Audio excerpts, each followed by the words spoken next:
காசா பலஸ்தீனில் மக்கள் படக்கூடிய கஷ்டங்கள், கவலைகள், துன்பங்கள், துயரங்களை அல்லாஹ் பார்த்து கொண்டு சும்மாவா இருக்கிறான்? அல்லாஹ் வேடிக்கை பார்த்து கொண்டா இருக்கிறான் என்று சிலர் கேட்கிறார்கள். இதற்குரிய தெளிவான பதிலைத்தான் இந்த பதிவிலே பார்க்க இருக்கிறோம். வாங்க வீடியோக்குள்ளால போகலாம். அல்ஹம்துலில்லாஹி ரப்பில் ஆலமீன். அஸ்ஸலாத்து வஸ்ஸலாமு அலா ரசூலில்லாஹி அம்மா பஅத். கண்ணியத்திற்குரிய இறைவனின் நல்லடியார்களே, அல்லாஹுவின் சாந்தியும் சமாதானமும் என்றென்றும் உங்கள் மீது உண்டாவதாக. நம்மில் சிலர் காசா பலஸ்தீனிலே மக்கள் படக்கூடிய கஷ்டங்களை அல்லாஹ் பார்த்து கொண்டு சும்மாவா இருக்கிறான், அல்லாஹ் வேடிக்கை பார்த்து கொண்டா இருக்கிறான், எப்பொழுது இந்த இஸ்ரேலுக்கு அழிவு வரும் என்றெல்லாம் கமெண்ட் செக்ஷனில் பதிவு செய்கிறார்கள். இதை பற்றிய தெளிவைத்தான் இந்த பதிவிலே பார்க்க இருக்கிறோம். அருமையானவர்களே, காசாவிலே கடந்த அக்டோபர் மாதத்திலிருந்து தொடர்ச்சியாக மக்கள் பல கஷ்டங்களை அனுபவித்து கொண்டு வருகிறார்கள். இதுவரை 50,000க்கும் மேற்பட்டவர்கள் கொலை செய்யப்பட்டிருக்கிறார்கள், ஷஹீதாக்கப்பட்டிருக்கிறார்கள். 92,000க்கு மேற்பட்டவர்கள் காயப்படுத்தப்பட்டிருக்கிறார்கள். 20,000க்கு மேற்பட்ட குழந்தைகள் காணாமல் போயிருக்கிறார்கள். 115க்கு மேற்பட்ட நியூ போர்ன் பேபிஸ் பிறந்த உடனே ஷஹீதாக்கப்பட்டிருக்கிறார்கள். இப்படியெல்லாம் பல கஷ்டங்கள். சாப்பிடுவதற்கு சாப்பாடு இல்லாமல் சின்ன குழந்தைகள், சிறுவர்கள் இலைகளை பறித்து சாப்பிடக்கூடிய காட்சியையும் நாங்கள் பார்த்து கொண்டிருக்கிறோம்.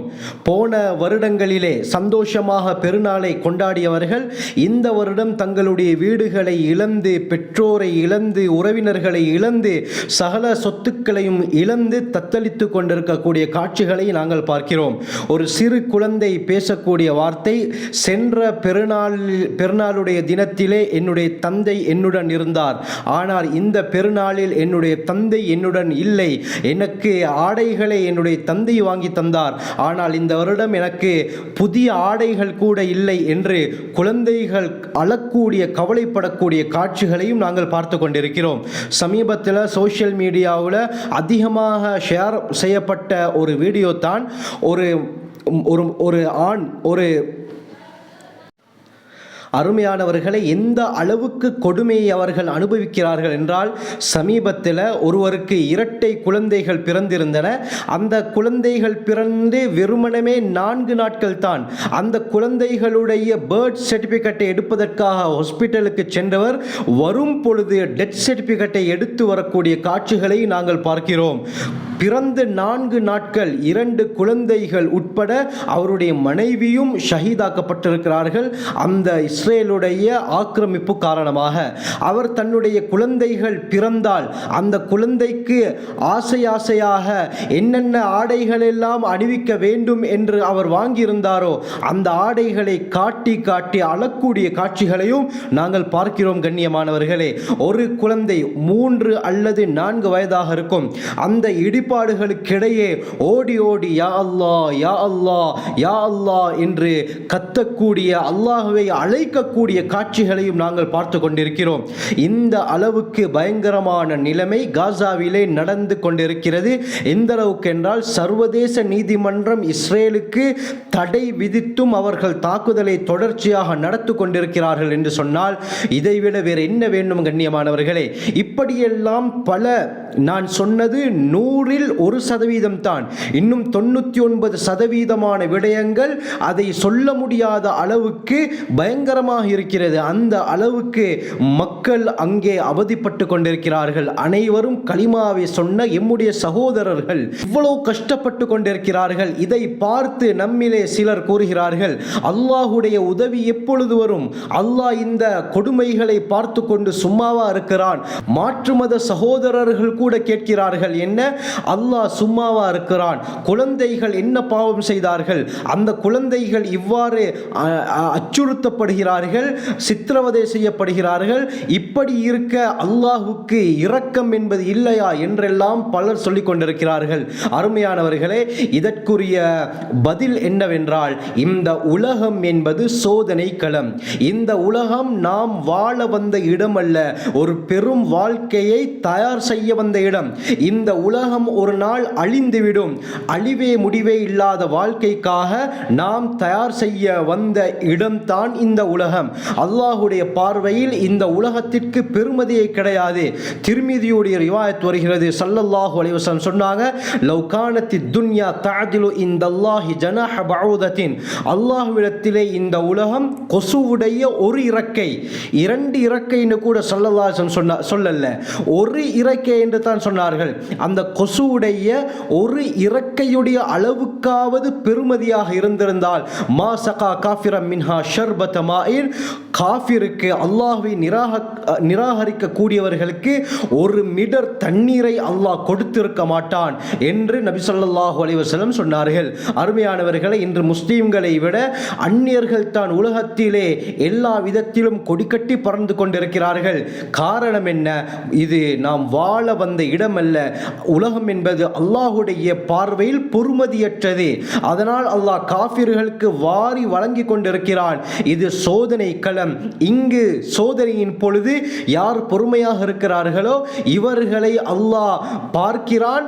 உலகத்திலே எந்த அளவுக்கு பொறுமையாக அல்லாஹுடைய அந்த மறுமையில் வைத்திருக்கக்கூடிய அந்த பாக்கியங்களை ஆதரவு வைத்தவர்களாக உலகத்திலே பொறுமையாக இருக்கிறாரோ இவர்களைத்தான் அல்லாஹ் சோதித்து பார்க்கிறான். அருமையானவர்களே, சோதனை என்பது யாருக்கு வரும் என்று சொன்னால், திர்மிதியுடைய ரிவாயத் வருகிறது, அனஸ் ரலியல்லாஹு அன்ஹு அறிவிக்கிறாங்க, ஸல்லல்லாஹு அலைஹி வஸல்லம் சொன்னார்கள், இதா அஹப்பல்லாஹு கௌமன் இப்தலாஹும். சுப்ஹானல்லாஹ், அல்லாஹ் ஒரு கூட்டத்தாரை நேசித்து விட்டால் இப்தலாஹும், அல்லாஹ் அவரை சோதிப்பான் என்று சொன்னார்கள். உலக வளமையை பார்க்கும் பொழுது ஒருவர் இன்னொருவரை நேசித்து விட்டால் அவருக்காக வேண்டி இவர் எது வேண்டுமானாலும் செய்வார். அவர் விரும்பியதை இவரும் செய்வார், அவருக்கு விரும்பக்கூடியதை இவரும் விரும்பக்கூடியவராக மாறுவார், அவருக்கு தேவையானதை இவர் வாங்கி கொடுப்பார்.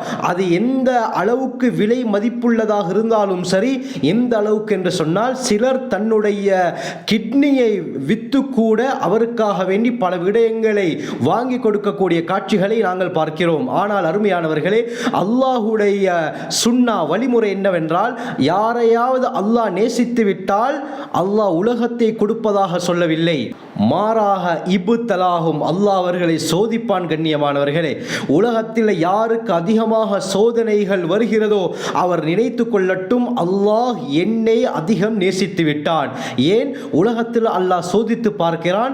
சோதனையின் பொழுது இவன் என் பக்கம் நெருங்குகிறானா அல்லது தவறான வார்த்தைகளை பாவிக்கிறானா? இதனால் தான் இந்த ஹதீஸுடைய தொடர்ல நபி அவங்க சொன்னாங்க, ஃபமன் ரதிய ஃபலஹு ரிதா, இந்த சோதனையை யார் பொருந்தி கொண்டாரோ அல்லாஹ்வுடைய பொருத்தம் அவருக்கு கிடைத்துவிடும். இந்த சோதனையை யார் வெறுக்கிறாரோ அவருக்கு அல்லாஹ்வுடைய வெறுப்பு, கோபம் ஏற்படும் என்று ஸல்லல்லாஹு அலைஹி வஸல்லம் சொன்னார்கள். ஆகவே கண்ணியமானவர்களே, உலகம் என்பது சுருக்கமாக சொல்ல போனால் ஒரு சோதனை களம். நாம் நினைத்த பிரகாரம் இந்த உலகத்திலே வாழ்க்கையை அமைத்துக் கொள்ள முடியாது. நாம் நினைத்ததெல்லாம் நடக்க வேண்டும் என்று சொன்னால் அது சுவர்க்கத்தில் மட்டும்தான். கண்ணியமானவர்களே, அந்த சுவர்க்க வாழ்க்கை எமக்கு சீராக வேண்டும் என்று சொன்னால் உலகத்திலே நாம் சோதிக்கப்படுவோம். அந்த சோதனையில் பொறுமையாக இருப்போம். அந்த பொறுமைக்குரிய கூலியாகத்தான் அல்லாஹ் சுவர்க்கத்திலே உயர்ந்த அந்தஸ்தை வைத்திருக்கிறான். குர்ஆன்ல அல்லாஹ் சுப்ஹானஹு வ தஆலா சூரா பக்ரா அத்தியாயம் 2 வசனம் 155 5 விதமான சோதனைகளை பற்றி கூறுகிறான். வலனபுலுவன்னகும், நிச்சயமாக உங்களை நாங்கள் சோதித்தே தீர்வோம். எதால? பிஷைஇம் மினல் ஹௌஃப், முதலாவது பயத்தால் உங்களை நாங்கள் சோதிப்போம். காசா மக்களுக்கு நடக்குதா இல்லையா கண்ணியமானவர்களே? உலகத்திலே அல்லாஹ் அதிகமாக அந்த பலஸ்தீன் காசா மக்களை நேசித்து விட்டான். அவர்கள் படக்கூடிய கஷ்டங்களுக்கு அவர்கள் சொல்லக்கூடிய பதில் என்ன தெரியுமா? இன்னல்லாஹ மஅஸ் ஸாபிரீன், அல்லாஹ் பொறுமையாளர்களுடன் இருக்கிறான். ஹஸ்பி அல்லாஹு வ நிஅமல் வக்கீல், அல்லாஹ் எனக்கு போதுமானவன் என்ற ஈமானிய வார்த்தைகளைத்தான் அவர்கள் கூறிக்கொண்டிருக்கிறார்கள். ஆனால் அவர்கள் படும் கஷ்டங்களை பார்த்து நாம் வார்த்தைகளை விடுகிறோம். அல்லாஹ் எங்கே சென்று விட்டான், அல்லாஹ் வேடிக்கை பார்க்கிறானா என்று நாம் சொல்லிக் கொண்டிருக்கிறோம். ஆனால் சோதனை செய்யப்படுபவர்கள் என்ன கூறுகிறார்கள்? அல்லாஹ்விடத்தில் எங்களுக்கு சிறந்த கூலிகள் இருக்கின்றன என்று அவர்கள் சொல்லும் அளவுக்கு அவர்களுடைய ஈமான் உறுதியாக இருக்கிறது. கண்ணியமானவர்களே, குர்ஆன்ல அல்லாஹ் முதலாவதாக சொல்வது என்ன? பயத்தை கொண்டு சோதிப்போம். இன்று காசா மக்களுக்கு பயம் ஏற்பட்டிருக்கிறது. எந்த நேரத்தில் குண்டுகள் வானிலிருந்து விழும் என்று தெரியாது. ஒரு குழந்தை வீடியோக்கள்ல வருது, ஒரு குழந்தை கை குழந்தை படுத்து கொண்டிருக்கிறது, தாயிடத்திலே பால் குடித்து கொண்டிருக்கிறது. திடீரென ஒரு சப்தம், அது திடுக்கிட்டு அழ ஆரம்பிக்கிறது. கண்ணியமானவர்களே, பயத்தோடு வாழ்க்கையை கழிக்கிறார்கள். எந்த நேரத்தில் எந்த தரப்பால அவர்களுக்கு அந்த பொம் பிளாஸ்ட் ஏற்படும் என்று தெரியாமல் ஒவ்வொரு நாளும் பயந்து பயந்து வாழ்க்கையை கழிக்கிறார்கள். இரண்டாவது அல்லாஹ் கூறுகிறான், மினல் ஹௌஃபி வல் ஜூ, பசியை கொண்டு சோதிப்போம். இன்று காசா மக்களுக்கு நடக்குது கண்ணியமானவர்களே. சாப்பிட சாப்பாடு இல்லாமல் இலைகளை சாப்பிடுகிறார்கள். பேராசூட் மூலமாக சாப்பாடுகள் வந்து இறங்குது, அது அப்படியே சிதறும் பொழுது அந்த சாப்பாடுகள் சில நேரத்தில் மண்ணோடு மண்ணாகுது. அதையும் மக்கள் அள்ளிக்கொண்டு அந்த மண்ணோடு மண்ணாக அந்த சாப்பாட்டை சாப்பிடக்கூடிய காட்சிகளை நாங்கள் பார்க்கிறோம். சாப்பாடு இல்லாமல் எத்தனையோ பேர் வஃபாத்தாகி இருக்கிறார்கள், ஷஹீதாக்கப்பட்டிருக்கிறார்கள். இந்த அளவுக்கு நிலைமை மிக மோசமாக இருக்கிறது. மூன்றாவது சோதனையாக அல்லாஹ் என்ன கூறுகிறான்? வனக்ஸிம் மினல் அம்வால், சொத்துக்களை குறைத்து நாங்கள் சோதிப்போம். எத்தனையோ கோடீஸ்வரர்கள் இன்று தங்க இடமில்லாமல் டென்ட்டுக்குள்ளால் இருக்கிறார்கள். எத்தனையோ ஊர்களுக்கு நாடுகளுக்கு சென்றவர்கள் இன்று ஒன்றும் இல்லாமல் இருக்கிறார்கள். கண்ணியமானவர்களே, சொத்துக்கள் இல்லாமலாக்கி அல்லாஹ் சோதிப்பான். காசா மக்களுக்கு இதுவும் நடந்திருக்கிறது. அடுத்ததாக அல்லாஹ் கூறுகிறான், வனக்ஸிம் மினல் அம்வாலி வல் அன்ஃபுஸ், உயிர்களை குறைத்து நாங்கள் சோதிப்போம். இதுவும் அவர்களிடத்தில் நடக்கிறது. ஒவ்வொரு நாளும் அவர்கள் படக்கூடிய கஷ்டம், அந்த பொம் பிளாஸ்ட் காரணமாக எத்தனையோ குழந்தைகள் பெண்கள் ஷஹீதாக்கப்படுறாங்க. ஒரு தரப்புல சாப்பாடு இல்லாமல் பசியின் காரணமாக ஷஹீதாக்கப்படுறாங்க. இன்னொரு பக்கத்தில் நோயின் காரணமாக அவர்களுக்கு போதிய அளவு வசதி இல்லாததின் காரணமாக ஷஹீதாக்கப்படுகிறார்கள். இப்படி இதுவரைக்கும் 50,000க்கு மேற்பட்டவர்கள் ஷஹீதாக்கப்பட்டிருக்கிறார்கள். அனைவரும் சுவர்க்கவாதிகள் தான் கண்ணியமானவர்களே. ஐந்தாவது அல்லாஹ் சொல்லக்கூடிய சோதனை என்ன? வஸ்ஸமராத் வனக்ஸிம் மினல் அம்வாலி வல் அன்ஃபுஸி வஸ்ஸமராத், பழங்கள் சாப்பாடுகளை குறைத்து நாங்கள் சோதிப்போம் என்று அல்லாஹ் கூறுகிறானே என்று அதுதான் நடந்திருக்கிறது. போதிய அளவுக்கு சாப்பாடு கிடையாது, போதிய அளவுக்கு தண்ணீர் வசதி கிடையாது, போதிய அளவுக்கு மெடிசின் கிடையாது. இதனால் அவர்கள் சோதிக்கப்படுகிறார்கள். பலவிதமான நோய்களிலே பீடிக்கப்பட்டு ஷஹீதாக்கப்பட்டு கொண்டிருக்கிறார்கள்.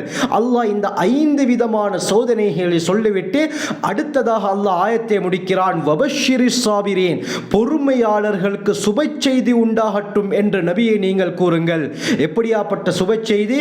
உலாயிக அலைஹிம் ஸலவாத்தும் மிர் ரப்பிஹிம் வ ரஹ்மா, அவர்களுக்கு அல்லாஹ்வுடைய ரஹ்மத் இருக்கிறது, அல்லாஹ்வுடைய மக்ஃபிரத் இருக்கிறது என்று அல்லாஹ் சுப்ஹானஹு வ தஆலா இந்த சோதனையில் பீடிக்கப்பட்டவர்களுக்கு சுப செய்தி கூறுகிறான். கண்ணியமானவர்களே, இந்த உலக வாழ்க்கை என்பது 60க்கும் 70க்கும் இடைப்பட்ட வருடம்தான். கூடினால் 100 வருடம் வாழ முடியும், அதற்கு பிறகு வாழ முடியாது. 50 வயதை அடைந்தாலே மூட்டுக்கள் வலிக்க ஆரம்பிக்கும், நாம் ஆரோக்கியத்தை இழக்கக்கூடிய நிலைமை ஏற்படும். ஒரு வயது வரை தான் கண்ணியமானவர்களே. அதனால் தான் அல்லாஹ் வாழ்க்கை என்று சொல்லும் பொழுது மறுமையுடைய வாழ்க்கையை கூறுகிறான். முதலாவதாக குர்ஆன்ல அல்லதி ஹலக்கல் மௌத வல் ஹயா, முதலாவது மரணம், அதற்கு பிறகுதான் வாழ்க்கை என்று கூறுகிறான். இந்த உலக வாழ்க்கை என்பது ஒரு வாழ்க்கையே கிடையாது கண்ணியமானவர்களே. ஆகவே இந்த உலகம் தற்காலிகமானது, இதிலே அல்லாஹ் சோதிப்பான். நன்றாக ஒரு விடயத்தை நாங்கள் விளங்கிக் கொள்ள வேண்டும். ஒரு பிரச்சனை வந்துவிட்டது என்று சொன்னால் அந்த பிரச்சனையின் போது நாங்கள் பொறுமையாக இருக்க வேண்டும். வீணான வார்த்தைகளை விடக்கூடாது. அப்படி விட்டுவிட்டால் நம்முடைய வாழ்க்கை தலைகீழாக மாறிவிடும் கண்ணியமானவர்களே. ஆகவே இந்த தற்காலிகமான வாழ்க்கையில் நாம் சோதிக்கப்படும் பொழுது பொறுமையாக இருந்தால் இதற்குரிய கூலி அதிகம் கண்ணியமானவர்களே. நாளை மறுமை நாளில் இந்த காசா பலஸ்தீன் மக்களுக்கு அல்லாஹ் வைத்திருக்கக்கூடிய கூலிகளை பார்த்து நாம் பெருமூச்சு விடுவோம். அந்த இடத்தில் நாம் இருந்திருந்தால் நன்றாக இருக்குமே என்று நாம் சொல்லும் அளவுக்கு, நினைக்கும் அளவுக்கு அவர்களுடைய கூலியை அல்லாஹ் உயர்த்தி நிகழ்த்தி வைத்திருக்கிறான். ஆகவே அல்லாஹ் பார்த்து கொண்டு சும்மா இருக்கவில்லை. அல்லாஹ் அவர்களுடைய கூலிகளை அதிகரிக்கிறான், இரட்டிப்பாக்கிறான், பல மடங்காக்கிறான். கண்ணியமானவர்களே, மரணம் என்பது ஒரு தடவை தான் வரும். அது மரணம் வந்துவிட்டால் அவ்வளவு தான். கண்ணியமானவர்களே, இதே மரணம் இல்லாத வாழ்க்கையில் நஷ்டமடைந்து விட்டால் எந்த அளவுக்கு ஒரு கை சேதம் என்பதை நாம் யோசித்து பார்க்க வேண்டும். இஸ்ரேல் ராணுவம், அந்த இஸ்ரேல் செய்யக்கூடிய அட்டூழியத்துக்கு அல்லாஹ் இந்த உலகத்திலே அவர்களுக்கு தண்டனையை கொடுத்து விட்டால் மறுமையில் அவர்களுடைய தண்டனை குறைந்துவிடும். இதனால தான் அல்லாஹ் விட்டு பிடிக்கிறான். அல்லாஹுடைய ஒரு வழிமுறை இருக்கிறது. என்ன? அல்லாஹ் உடனடியாக அநியாயம் செய்பவர்களை பிடிக்க மாட்டான். சனஸ்தத்ரிஜுஹும் மின் ஹைஸு லா யஅலமூன், அவர்கள் அறியாத விதத்தில் நாம் விட்டு பிடிப்போம் என்று அல்லாஹ் கூறுகிறான். கண்ணியமானவர்களே, ஆகவே யாரெல்லாம் சோதனையில் பீடிக்கப்பட்டிருக்கிறாரோ அல்லாஹ் சுப்ஹானஹு வ தஆலா அவர்களுக்கு பொறுமையை கொடுக்க வேண்டும். அவர்களுடைய கூலியை மறுமையில் அல்லாஹ் இரட்டிப்பாக்கி பன்மடங்காக்கி சிறப்பானவர்களாக ஆக்க வேண்டும். ஆகவே நாம் நம் வாழ்வை சிறந்த முறையில் அமைத்துக் கொள்ள வல்ல அல்லாஹ் நம் அனைவருக்கும் கிருபை செய்வானாக. ஜஸாக்குமுல்லாஹு கைர். வ ஆகிரு தஅவானா அல்ஹம்துலில்லாஹி ரப்பில் ஆலமீன்.